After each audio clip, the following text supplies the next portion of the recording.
Superstition is not the way. Sometimes I call it superstition. Because we're aware that we are involved with the universal presence that operates lawfully and as an emanation of divine love, so we don't get caught up in superstition at all, or superstition. We get caught up in a presence of love that is so profound and so magnificent, and so beautiful, and so everywhere present that all we can do is proclaim a deep sense of gratitude that we exist and get to play in the realm of the divine. You understand what I'm saying? Look around the room and see who's with you. We like to do this as we begin our services. Just become aware, because you're involved with this community, and the most intimate thing you can do with somebody is to meditate and pray with them. So you don't want to have a one-night stand prayer tryst. You want to know who you're with sometimes. And so look to the people all around you. Put your eye on one of them and just say, my.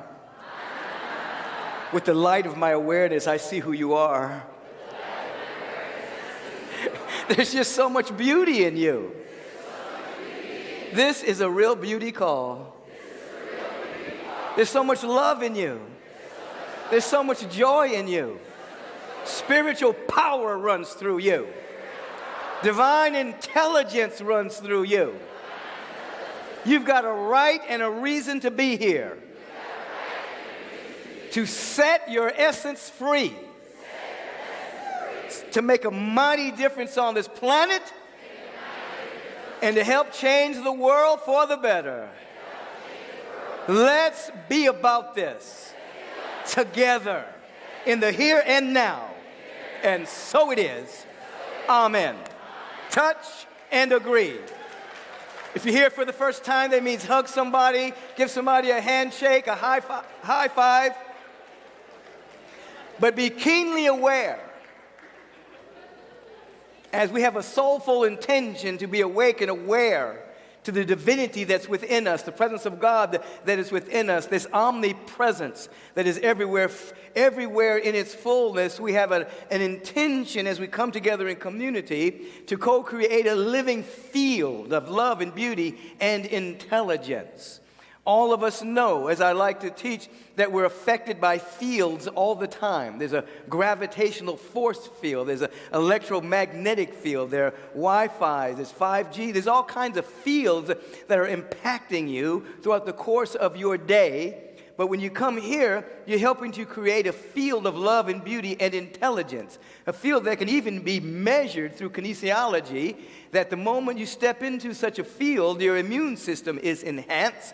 Your brain develops a greater level of coherence. Your blood, your heart pumps a lot better. Something happens. And so you're co-creating a field. This is the power of spiritual community. Ultimately, spiritual community grants you immunity from the lower fields that seem to affect you. As an example, how many of you know of the great teacher, spiritual teacher and psychiatrist, David Hawkins? Many of you, he was a good friend of mine. We used to do workshops together at times. And he did a kinesiological study. Now, as I'm talking to you right now, I had no idea to say anything that I'm saying right now. It's just what's flowing. And so I just got to go with the flow. That's why we're in flow motion, you know. But David Hawkins did over a 30-year study on fields and a 30-year study on what affects people. And so he would do a kinesiological study to see what amplified one's field and what diminished one's field. So he would do double-blind studies and perhaps take a piece of inorganic vitamin C in somebody's hand and then test them. They didn't know they were holding inorganic vitamin C, but the body would go weak. And then they would put organic vitamin C in the hand and do the test, and the body would stay strong. Put a picture of somebody like a Mussolini or Hitler in the person's hand, and they didn't know that they were holding that, and the body would go weak. They'd take the name or a picture of Gautama the Buddha or Jesus the Christ, and the body would remain strong. And then he discovered that when people came under fluorescent lights and things like that, the body would go weak. But then he discovered there was a percentage of people that regardless of whether they were under fluorescent lights or whether they were holding a picture of a megalomaniac, the body would still stay strong. So he did some tremendous research to find out what was the common denominator of these individuals. And what he discovered, that these individuals had one thing in common. That is, for a period of about 3 to 5 years, they had studied and practiced a spiritual teaching that believed in only one God, one power, and one presence. They had entered themselves into a field of unity so very often that they became immune to the lesser fields that were being created by Wi-Fi, by fluorescent lights, and things of that particular nature, so that they could actually walk in the world and not be affected by the lesser frequencies of life. Spiritual community and spiritual practice grants you immunity from the lower fields. Now that study was done many years ago. I dare say, like that at that time, he said it took about 3 to 5 years to acclimate to that kind of field. I would say it happens faster now because the Earth's vibration is at a higher rate of velocity, higher rate of vibration. So if you enter into a dynamic spiritual practice, hang in a field on a regular basis, you could probably acclimate to the higher frequency and hold it in a much more rapid way. So you're doing a really good thing by hanging out here today. Your soul has brought you here to make you immune to all that could pull you down from the sea of mental garbage. You have come, as the theme would indicate, is to remember your divinity, to remember your soul calling, to remember who and what and why and where and when you are, to remember that through dynamic spiritual practice. Last week I reminded you that we were asking this month for you to go on a spiritual practice of remembrance, and that is on a regular basis, every hour on the hour, every couple of hours, you just stop and take an inventory of yourself. And you ask yourself one of the 5 W's, where am I? What am I? Who am I? When am I? Why am I? You ask one of the 5 W's. Now, the spiritual truth behind those W's, the what is the presence that is everywhere. The who is a distinct individualized expression of the what. You are a unique individualized expression of the only life that there is. When are you? You discover ultimately when you ask the question that you are right here and right now, and where your mind has been hijacked by the past or the future anxiety or past regret or guilt, you bring yourself into the present so that the now can be birthed. You begin to ask yourself, where are you? And you discover that wherever you are, you're at the center of the mind of the infinite, because the center is everywhere and it has no circumference whatsoever. And ultimately you ask, why are you? Why are you? And you are here to perfectly reflect the entire cosmos in a way that only you can have it. So in terms of our practice of remembering to remember, you just take one of those W's every couple of hours and ask yourself, where am I, why am I, who am I? And then see where the mind has been hijacked by time and experience and anxiety and worry, doubt and fear and less than and unworthiness and all the things that bubble up from the unhealed places within our human consciousness. And you become established again. I remember who I am. I remember what I am, where I am, why I am, when I am, and then you get back in motion. That stopping right there is your rest to come back into a level of coherence with the truth, and then rest turns into motion. You rest, ask, move. Rest, ask, move. Rest, ask, move. And then you begin to discover you will not move until you are moved by the Spirit. You will not move until you're moved by an eternal verity. You will not move until you are moved by a point of inspiration from the presence of God Almighty, all beauty, all joy, and all love. And then we discovered that there was a difference between memory and recall. Memory is neurovegetative response from the brain, and recall comes from the soul. And so your soul never forgets. And so you could say on a regular basis, let me recall the moments of the glory I had with the presence of God before the beginning of time. Let me recall moments when I felt all of my needs were met. Let me recall moments where I felt divinely supported. Let me recall moments in which inspiration was flowing through me in a very powerful way. And then we develop a level of self-discipline to hold our awareness around such moments until we acclimate to it, until we embody it, until it's integrated. And then we're walking and talking in the eternal heaven. The distance between heaven and earth is dissolved. Heaven and earth become one in us. We become the bridge of heaven and earth. On earth as it is in heaven. On earth, earth is heaven. As we're able to recall through a conscious asking of that question, adding to our spiritual practice, we live in the total recall of who and what we really are. In other words, as today would bring us, we want to stay fit to commit. Now, when we're talking about a fitness program, and of course, we're including, of course, the physical body temple. We want to always have the body temple at some level of fitness because it's not about vanity. It is about the body temple being able to hold energy without being leaky and porous. The entire cosmos. Now, if God had a sense of humor, and I'm sure the divine presence does, he would probably laugh at us as divine cosmic beings that contain everything that God is in a body frightened of death, frightened of loss, frightened of limitation, frightened of scarcity. I mean, he'd be like, are you kidding? The entire universe is in you, and you're acting like you're not connected. Well, that's the way it is. That's how human beings operate. However, what was I even talking about? Now, we're off on a side tangent here. Can somebody tell me where I was going? Fitness, thank you. Right there. Okay, fitness. Yeah, so we become fit to be able to hold more energy. It's not vanity, it's like the cosmic energy is pouring forth everywhere. And we want to be able to hold it. It's much like a wire that can only hold so much energy. It would sputter if too much electricity moved through it. So the entire cosmos wants to flow through us. So yes, there is a physical fitness and nutrition and exercise that we want, but it has to include your mental and spiritual fitness. This is the fit for your deep commitment.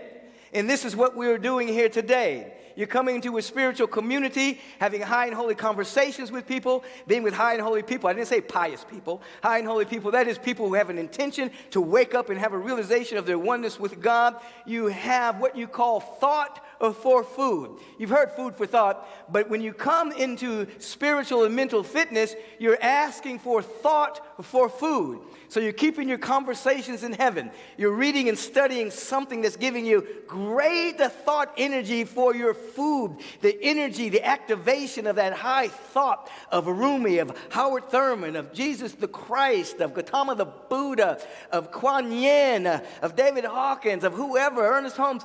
You're having thought for food. So your etheric bodies are being activated by this thought of food. So you become very fit to be able to hold more of the cosmic energy until you feel that you're in an energy field, because you are, and the energy field starts to flow through you, and the energy field becomes your very being. And again, you become so spiritually fit that you become impervious to the downward spiral of the thought forms of lack and limitation and negativity. You become impervious to premature aging. You become impervious to living, always trying to overcome doubt and worry and fear. You're living as a fiat of inspiration from the presence that is never an absence. And so you are fit to commit. Commit means making a pledge. Commitment is pledging, is vowing to something. So I hear in the chapter 13, verse 3 of the Proverbs that commit thy works unto the Lord and thy thoughts shall be established. This is very, very powerful. First of all, every chapter in the Bible is not created equal. Some of it is myth, some of it is history, some of it is lies, some of it is again, Old Testament vibrates really much lower than the High Testament,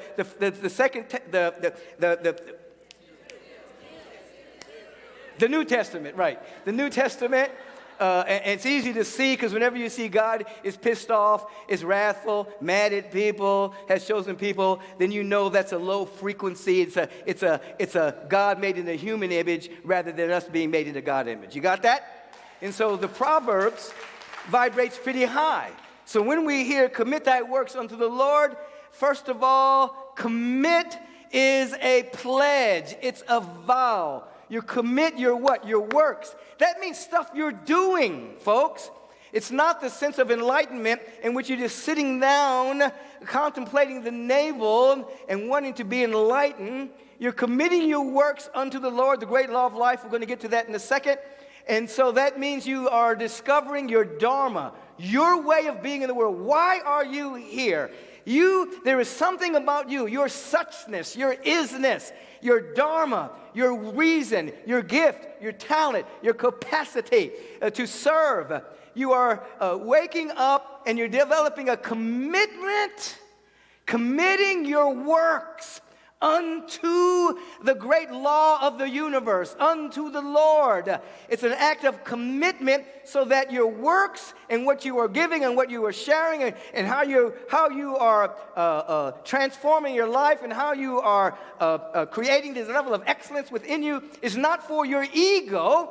You're committing your works unto the Lord, and then your thoughts are established. When you commit what you have to do to this larger presence, then the thoughts, which are called inspiration, are established within you.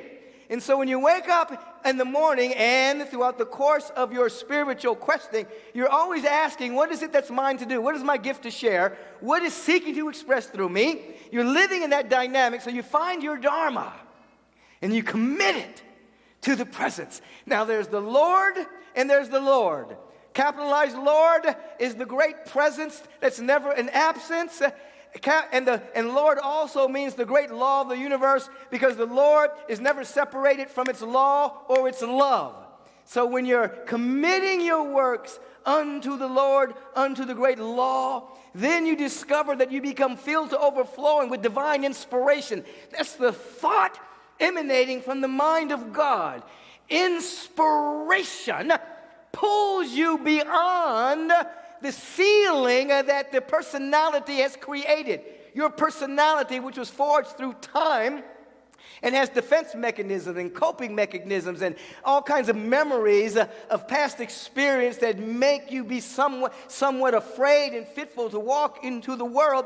Inspiration is a frequency that carries you beyond that particular mental glass ceiling. So when you commit your works unto the presence, every single day, thought formed from the presence of God called inspiration starts to move through you and pulls you into a greater expression of ultimate reality. And then if you want to regenerate your life, regeneration comes from not only committing your works unto the Lord, but committing your works on behalf of someone other than yourself, so that you break the sense of separation between you and another, between you and humanity, and then the sense of separation dissolves, and you find your life in a regeneration cycle, committing in a very powerful way. Say in this moment, I commit my works unto excellence. I'm moving to the groove of commitment. Let me get a little gusto with this, please. Let me tie my shoe. Must have come off when I kicked my leg up. Just say the word commitment. Commitment. Commitment. Pledge. Vow. So when you wake up in the morning throughout the course of your day, you're committing everything you do to the level of excellence, to the great law of life, everything you do to the universal presence, which is a presence that's never an absence. You're committing it, and then as that is occurring, you will discover that you're not thinking thoughts as an avenue of awareness, you are obtaining thoughts. And you begin to obtain thoughts directly from divine mind that moves through you as points of inspiration. You are either obtaining thoughts directly from the mind of the infinite, which is called inspiration, which creates the creative urgency that artists have, creators have, all of which you are to be, a soulful artist, or you are creating, or you are obtaining thought forms from the sea of mental garbage, which is a human sense of separation that produce thought forms of worry, doubt, and fear. You are obtaining from one of two places. So you're not sitting around thinking thoughts. You are avenues of awareness that are catching thoughts. Now, when you commit to your higher purpose, you commit your works. This is what I have to give. This is my gift. I'm committing this to the Lord, the great law of life. My thoughts are then established by the presence. Inspiration pulls me.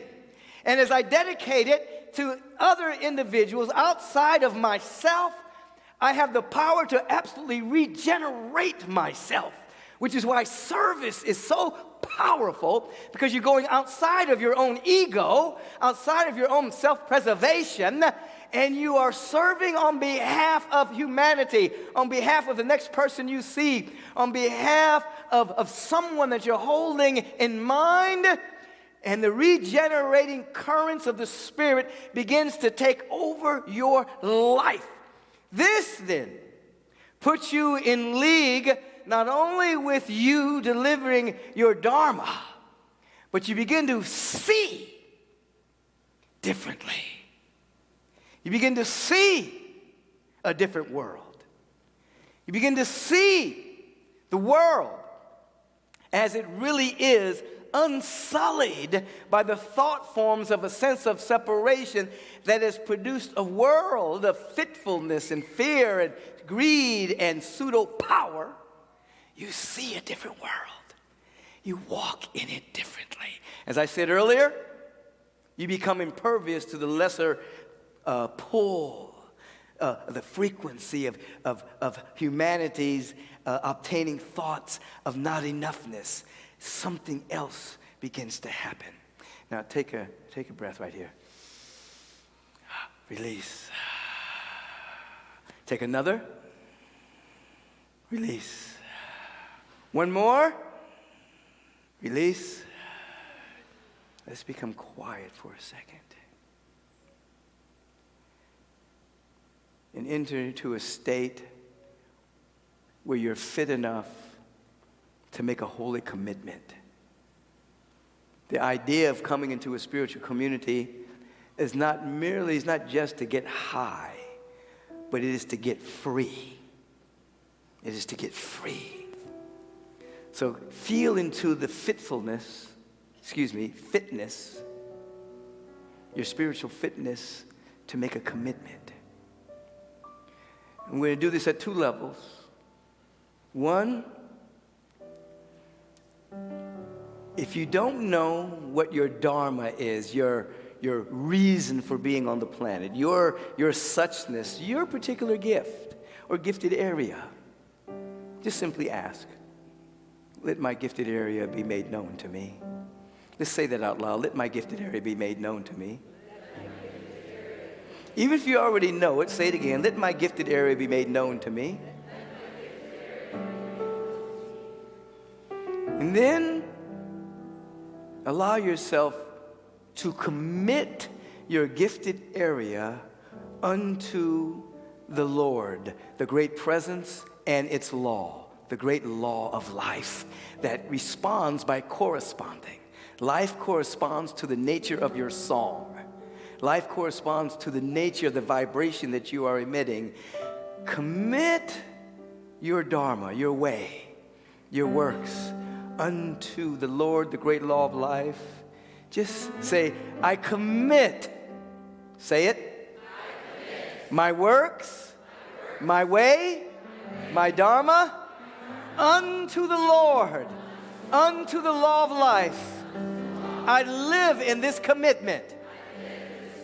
And just be with that for a second. Because here we're developing a level of one-pointedness. We're not waking up with an intention deficit disorder. We're waking up with a sense of one-pointedness. I'm living a life of commitment. I'm committing my life I'm committing my way, I'm committing my talents and my gifts unto a grander purpose, unto the presence that is never an absence, not a God in the sky, but that which is closer than my breathing and nearer than my hands and feet. I'm making a commitment, a pledge, a vow, of which my thoughts will now be established. Those thoughts are inspiration, those thoughts are wisdom, those thoughts are guidance, those thoughts are direction. Those thoughts are wisdom, guidance, and direction and inspiration. Wisdom, guidance, direction, and inspiration. All the things that we pray for, I want to be guided. I want to know what to do. I want to know if I should go left or go right. As we commit our way unto the law of life, then the thought is established. Commitment comes first. Without commitment, the energy can't be released. You see?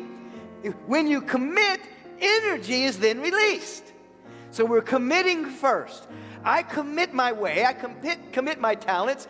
I commit my whole being unto the universal presence and its laws, that my thought may be established. Therefore, wisdom, guidance, direction, and inspiration can now flow through me. And, check this out, the figuring out mind ceases. I don't need to figure anything out because my thought is established by the presence. That's called direct knowing. You've all had the moment in which you've suddenly known something, but you didn't know how you knew it.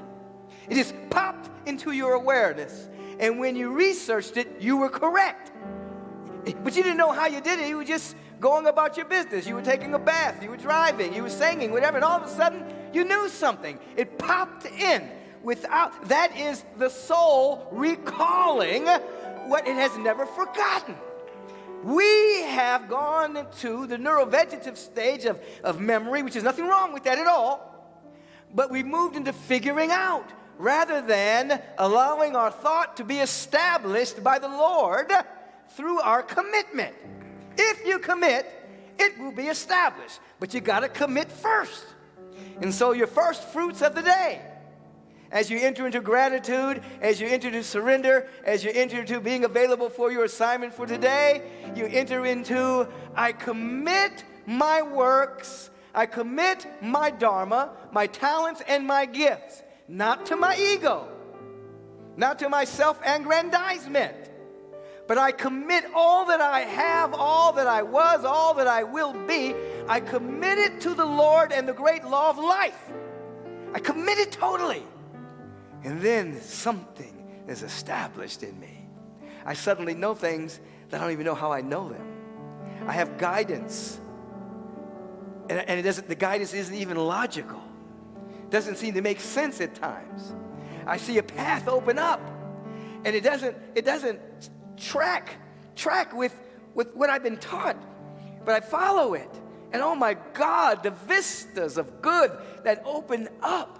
Because my thought is established as inspiration, wisdom, guidance, direction directly from the presence of God. And then there is a groove. There is a subjective groove that is cut. There is a groove of surrender, a groove of joy, a groove of peace. There's a groove. We're in this dynamic groove of the presence. Some people are in either a rut or a grave, and the only difference is the distance, is the depth. You know what I mean? Of a groove of worry and doubt and fear and anxiety. And some people have become addicted to anxiety. They become addicted to worry to the point when everything is all right, their mind and the virus of the mind starts to look for something to be worried about. Everything becomes all right for a moment, then wait a minute, I don't know what I'm going to do with this anxiety. Oh, let me worry about this. And so there's been a groove that is cut. The mind has been hijacked by worry, futurizing, anxiety, and doubt. Not you, not here, not now. We are creating a different groove. Our thoughts are being established by the great presence because of a commitment. Now, commitment, we're not talking religiosity. We're talking about a deep and profound activation of our spiritual nature. Remember, you will never be more spiritual than you are in this moment. You are an eternal being. There's nothing that can be added unto you, nothing that can be taken away. You're waking up to it. We're cutting a groove. Say, I'm cutting a groove. I'm ready to get in the groove. I'm groovy. I'm ready to get in the groove. I'm grooving. Everybody rise who can rise. Everybody who can rise, rise for a moment. Move your body around. Put your shoulders up and down. Get it all together. Say with me, I commit my way unto the great God of the universe. I'm available for divine inspiration. I'm available for divine wisdom. Transforming knowledge. Creative intelligence. Divine direction. I am committed. My thoughts are being established. Now allow for your body to just move to the groove. As this music starts, let your body do what it wants to do. Put a smile on your face. Turn to somebody. Mirror each other for a moment in the movement. We're going to shout out and say, let's just get in the groove. You got it? Turn and look at somebody and say, we're in the groove.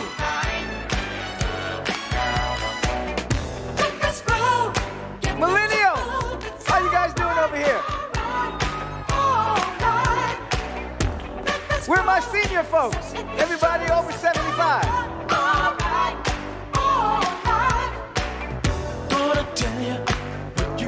You guys can move too.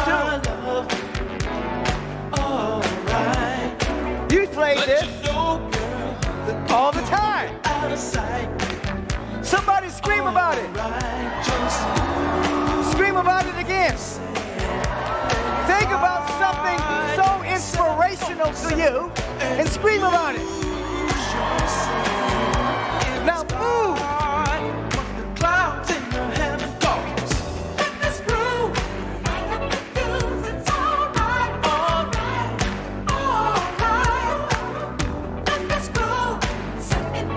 This is a spiritual community. Stop. If the music keeps going, stop. Hands up. Repeat after me. My thoughts are established by the presence of God, based on my commitment. I totally commit myself and all of my giftedness to the Lord and the great law of the universe.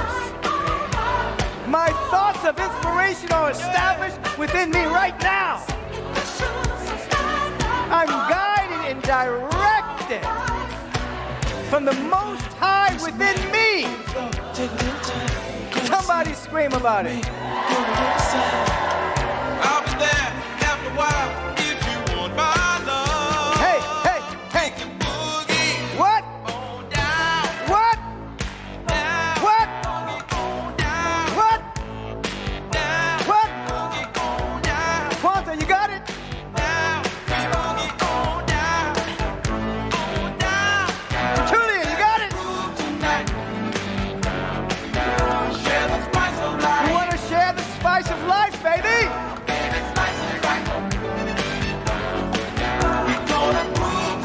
We're grooving. We're cutting a new groove. Okay? As the music starts to wind down, continue to just stand up and hear what I said again. Stand up this time. Before I say it again, hold your arms up as a sign of receptivity. And just say, I'm available to more good than I've ever imagined. I'm available to dynamic health. I'm available to dynamic wealth and well-being. I'm available to all of my needs being met. I'm available to divine wisdom, transforming knowledge, creative intelligence, divine love, infinite peace, pure joy, bliss and ecstasy. I'm available to being surprised by more good than I've ever experienced. I'm living in the glad surprise. And it's happening right now. When? Where?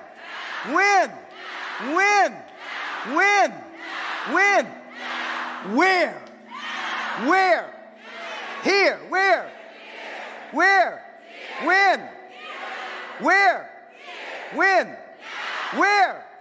When? Where? It's happening right here, right now. Shout about it.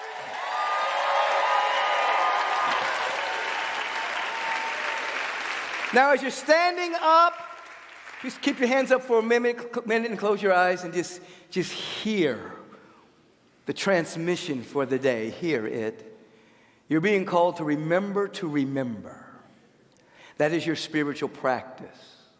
On a regular basis, according to how you said it. You're going to stop and remember one of the 5 W's. Where am I? When am I? Where am I? What am I? Who am I? And why am I? And it'll lead you all back to the presence. You're going to recall from the depth of your soul a feeling tone of connection and all needs met. And do your spiritual work so well that it becomes integrated within you. You're going to stay fit vibrationally to commit. Yes, physical exercise. Yes, nutrition. Yes, all of that. To be able to hold more of the cosmic energy, not be porous, leaky. So it flows unendingly through you. And then you're going to make a commitment on a regular basis. I commit my works unto the Lord, and my thoughts shall be established. As I commit to the Lord the great universal presence and its law, inspiration, wisdom, guidance, and direction are established within me. And without process of reasoning, doesn't mean you throw that away. But you discover more and more and more and more, insight happens. You suddenly know something. You're guided to go left rather than right. You're guided not to take that particular business call, but to take this one. You're guided, you're sustained and protected by the presence. Your thoughts are established within you. You obtain them, you catch them based on your commitment. Without commitment, you're blocking energy from flowing through you. With commitment, more energy flows.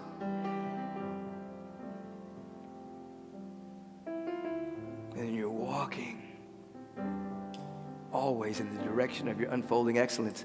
Then, if regeneration is necessary, to keep the I, me out of it, commit that works unto the Lord, and you commit your works to someone other than yourself.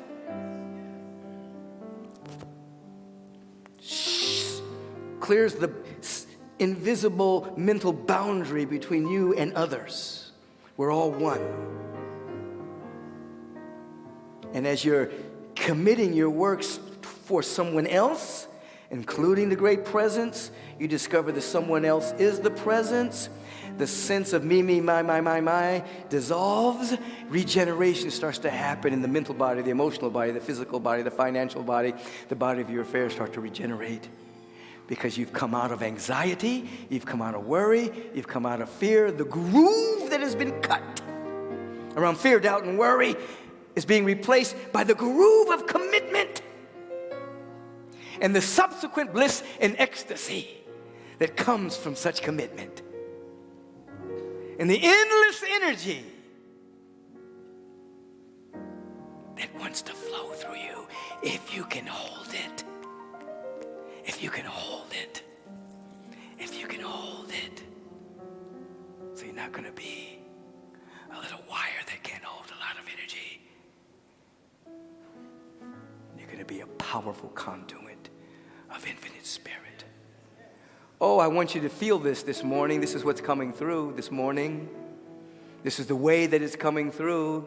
This activation, this transmission, this message, this vibration. Wow. And so it is here in this moment that we begin our prayer work play. We call it prayer work play. It was John Randolph Price, the great teacher, who was sharing a story about his wife that one day something happened. She fell over and she died in front of him. And as he was crying over her body, she was on the other side watching him, but she was all right. She was being instructed by beings of light and having a great time not being body conscious. And she finally made the decision to come back because her husband was so distraught, so she came back. But she came back with this message. She said they taught her that the vibration of prayer and the vibration of play were very similar. That when you really play, you're not attached to an outcome. You're just playing full out with no attachment to an outcome. When you really pray, you're praying full out to have a realization of your oneness with God, but you're not attached to an outcome of the prayer because the outcome forms itself based on your non-attachment and connection to God. And so we enter into this moment of a dynamic prayer work play. Put a smile on your face. Begin to feel that everything you can want, hope, and desire, you are receiving right now. It's already within you. Let go of any attachment to how it should look like right now. Just begin to play, have a spirit of play that, oh my God, life is good. Oh my God, everything I want is happening. Oh my God, divine health is moving through me. Oh my God, divine joy is happening through me. Oh my God, all of my needs are met. Oh my God, my thoughts are established in wisdom, in dynamic truth, and wisdom, and guidance, and direction. Oh my God, it's happening. Say, oh my God, it's happening. It's happening right now. Oh, this field is fertile now. And so it is in this consciousness as we begin this prayer play moment that I feel absolutely grateful and thankful for the day, absolutely grateful and thankful for the community, absolutely grateful and thankful for everyone who is attending and live streaming right now, absolutely thankful and absolutely present to the fact that there's so much to be grateful for, that my whole body is filled to overflowing with such tonic chemicals that I am youthing on the spot. And when I say I am youthing on the spot, I'm including everyone. For as I am lifted up, I'm drawing all into this high frequency. Oh, we recognize this presence that is everywhere. It's putting a smile on our face, a glow from our head to our toe. And we're recognizing this presence and so unifying with this presence that the very word that is being spoken is the word of God Almighty. A law unto itself that only knows its own unfolding. I speak it for each and every individual here, knowing that their life is the life of God Almighty in all beauty and all joy. And this life is coursing through our spiritual veins and absolutely equipping us with the capacity to hold more energy so that we can be prosperous. We can be healthy. We can be generous. We can be creative. We can be loving. We can be kind. We have so much energy flowing through us. We have the generosity to be kind, to be compassionate. There's so much energy flowing through us. We don't have to be stingy with our love. We can even forgive. It just overflows the banks of our present paradigm, and the generosity of loving kindness takes over our being for such a time as this in human history. Oh, we're involved in the great renaissance that's taking place right now. I feel it in my bones. I feel it in my bones. I feel it. Say, I feel it in my bones. I feel it in my bones. I feel it in my bones, in my soul, in my heart. I feel it. Breath, release. Breath, release. Breath, sustain your breath right there at the apex. Don't let any air out.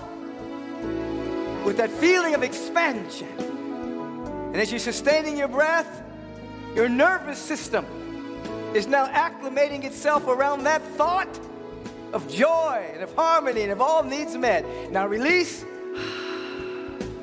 Begin to slowly take your seats. Hold the field, eyes, outer eye closed, inner eye open, 2 eyes closed, 1 eye open. 2 eyes closed, 3rd eye open. Tap it. Tap the 3rd. Right there between the eyebrows, just tap it as an activation. 1 eye closed, 3rd eye open. We want to see a different world. Catch the feeling tone of this. If the path is clear and there's nothing to fear, all I must do is walk. If the way is straight and I've a key to the gate, all I must do is walk. If I have all I need to sustain and to feed me, and I'm carried each step of the way, oh yes, then there's no need to wait, oh no, no, to wonder or talk. All I have to do is walk.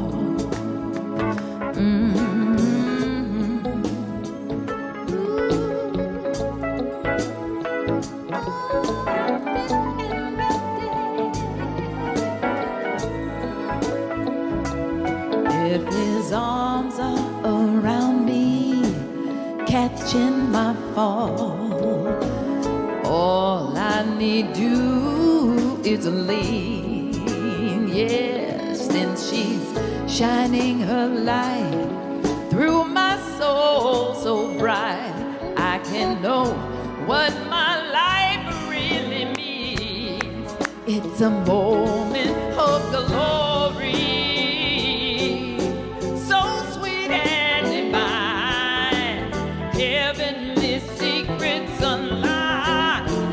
Oh, in strength I stand in the loving hand, and all I have to do, all I have to do is walk. Yes, everything is laid out for us now. All I must do is walk. Yeah. Everyone say, yeah.